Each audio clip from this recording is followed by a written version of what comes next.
Ngayong tag-init, ilan sa atin ang lumalabas para magtrabaho, mamalengke, bumiyahe, pumila, o mag-alaga ng pamilya habang tirik na tirik ang araw? Minsan sasabihin natin, sanay naman tayo sa init, Pilipinas ito. Pero may mga sandali na ang init ay hindi na simpleng pawis lang. Pwedeng ito na ang simula ng heat exhaustion o mas malala, heat stroke, isang medical emergency na pwedeng makasira sa utak, puso, kidneys at muscles kung hindi agad maagapan. Minsan ba nakaramdam ka ng biglang hilo habang nasa labas? Parang umiikot ang paligid, masakit ang ulo, tuyong-tuyo ang bibig, nanlalambot ang tuhod, at ang pawis mo ay parang hindi na sapat para palamigin ang katawan? O kaya may kasama kang matanda na biglang tahimik, lutang, mainit ang balat, mabilis huminga, at hindi na makasagot ng maayos? Huwag mong hintayin na bumagsak siya bago kumilos. Sa init, bawat minuto ay mahalaga. Para maintindihan natin, isipin mo ang katawan bilang bahay na may sariling aircon. Kapag mainit, nagpapawis tayo. Kapag natuyo ang pawis sa balat, bumababa ang init ng katawan. Pero kapag sobrang init ng paligid, kulang ang tubig sa katawan, mataas ang humidity, o matagal kang nasa araw, hindi na sapat ang pawis. Unti-unting tumataas ang internal temperature. Kapag hindi ito napigilan, nagsisimulang masira ang normal na paggana ng organs. May 3 level na dapat mong maintindihan. Una, heat cramps. Ito ang pulikat sa binti, braso o tiyan dahil nawawala ang tubig at asin sa katawan. Pangalawa, heat exhaustion. Dito makakaramdam ng matinding pagod, hilo, pagsusuka, sakit ng ulo, malamig o malagkit na balat, mabilis na pulso at panghihina. Pangatlo, heat stroke. Ito ang pinakadelikado. Karaniwan dito ay sobrang init ng katawan, pagkalito, seizure, pagkawala ng malay, mabilis na tibok ng puso, at minsan tuyo o sobrang init na balat. Kapag may pagkalito o nawala ng malay, ituring na emergency. Sino ang mas mataas ang risk? Una, senior citizens. Habang tumatanda, mas mabagal ang katawan mag-adjust sa init. Pangalawa, mga bata, lalo na ang maliliit. Mas mabilis silang ma-dehydrate. Pangatlo, mga may high blood pressure, diabetes, kidney disease, sakit sa puso, obesity o lagnat. Pang-apat, mga umiinom ng ilang gamot gaya ng diuretics o pangpaihi, ilang gamot sa blood pressure, at iba pang gamot na nakakaapekto sa tubig at asin sa katawan. Pang-5, mga nagtatrabaho sa labas, construction workers, delivery riders, vendors, traffic enforcers, farmers, at commuters na matagal nakabilad. Ang unang warning sign ay matinding uhaw at tuyong bibig. Kapag ang dila mo ay parang papel, madilim ang ihi, at kaunti lang ang ihi mo, senyales ito na kulang na ang tubig sa katawan. Pero huwag mo ring hintayin na uhaw ka bago uminom. Lalo na sa matinding init, ang uhaw ay late signal na minsan. Ang pangalawang warning sign ay hilo, sakit ng ulo, at pagsusuka.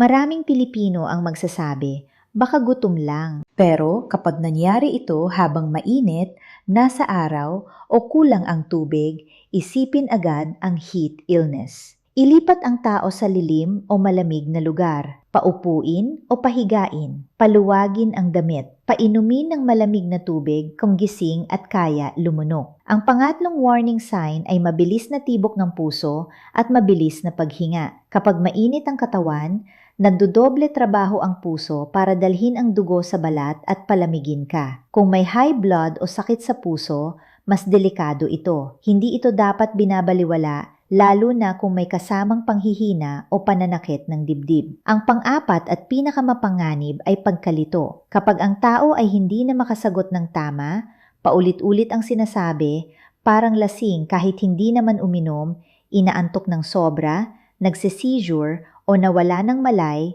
huwag nang maghintay. Tumawag ng emergency help o dalhin agad sa pinakamalapit na ospital. Habang naghihintay ng tulong, simulan ang pagpapalamig. Ano ang first aid? Una, alisin siya sa init. Dalhin sa lilim, loob ng bahay, mall, klinik o kahit saan na mas malamig. Pangalawa, tanggalin o paluwagin ang makapal na damit. Pangatlo, palamigin ang katawan gamit ang basang tuwalya, cold compress, electric fan o pabuhos ng malabig na tubig sa balat. Ilagay ang cold pack sa leeg, kilikili at singit dahil maraming malalaking ugat doon. Pang-apat, kung gising at alerto, painumin ng tubig o oral rehydration solution. Pero kung sumusuka, inaantok, nalilito o walang malay, huwag piliting painumin dahil baka mabulunan. May mga maling paniniwala na dapat itama. Una, hindi laging may lagnat ang heat stroke sa simula. Ang problema ay init mula sa paligid at katawan, hindi impeksyon. Pangalawa, hindi sapat ang pamaypay lang kung nalilito na ang tao. Kailangan ng mabilis na cooling at medical care. Pangatlo, hindi porke pawis na pawis ay ligtas na. Sa heat exhaustion, pwede pang pawisan ng todo. Sa mas malalang stage,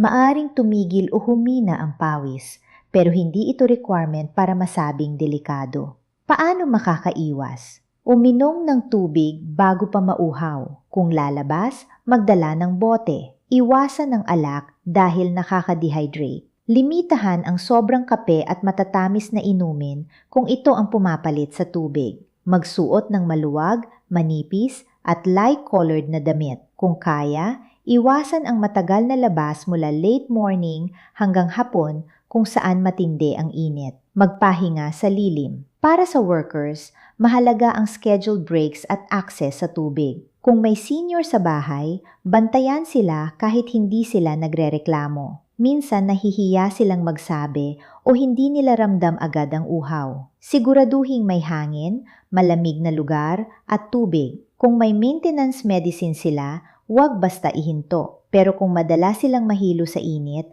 kausapin ng doktor dahil baka kailangan i-review ang gamot o hydration plan. Para sa mga may diabetes, maging extra careful.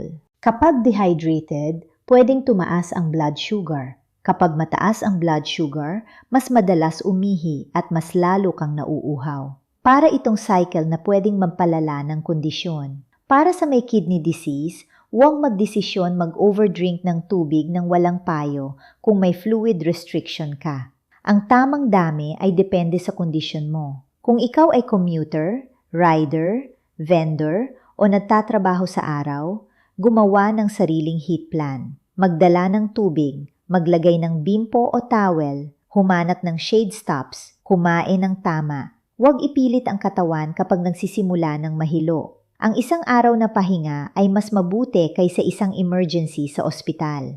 Gusto kong tandaan mo ang simpleng rule: init plus hilo, pagsusuka, matinding panghihina o pagkalito ay hindi dapat baliwalain. Kapag may confusion, seizure o loss of consciousness, emergency ito. Palamigin agad ang katawan habang naghihintay ng tulong. Paalala lang bago tayo magtapos. Ang video na ito ay para sa pangkalahatang edukasyon at hindi kapalit ng personal na payo ng doktor. Kung ikaw o kasama mo ay may senyales ng heat stroke, humingi agad ng emergency medical help. Ingatan ang katawan sa init dahil ang tapang ay hindi nasusukat sa pagtitiis sa araw. Mas matapang ang taong marunong huminto, uminom ng tubig at humingi ng tulong bago mahuli